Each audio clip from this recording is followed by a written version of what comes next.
پخوا به دې چې ماشوم نه تپوس وکړو چې غټ شي څه به جوړېږي، نو هغه به یا ویل چې ډاکټر، یا به ویل چې انجینیر، یا به ویل چې مولا، او یا به ویل چې فوجي.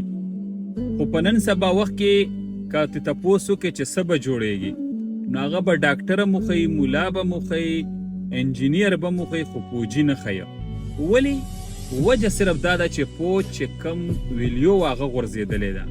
اوس خلک ورته په هغه نظر نه ګوري. یعنې داسې یو وخت و چې خلکو په فخر سره بچو ته د فوجیانو کپړې اخیستې، بچو ته به د فوج یو ناره ورته یادوله، فوج زنده باد، او دا سلوټونه او یو قسم عزت به یې کولو. نن سبا فوج دومره حد له راغلی دی که ته یې تش نوم هم په صفتو کو، عام خلک درته په کمنټ کې کنځل کوي، خلک درته همداسې په مخامخ کنځل کوي، خلک دې په بدو ګڼي چې کنې دا د فوج خیرخوا دی. زه دا ویم چې دا فوج ولې دې حد ته لاړو؟ د ده دومره ښه شان و، دومره ښه عزت و په معاشره کې، که نفرت ته چا کولی خو په 100 کې به چېرته یو 10% خلکو ته نفرت کولی. نن سبا صرف 10% ورسره مینه کوي او 90% خلک ته نفرت کوي. آخر دې حد له ولې لاړو؟ د دې ذمهوار څوک دی؟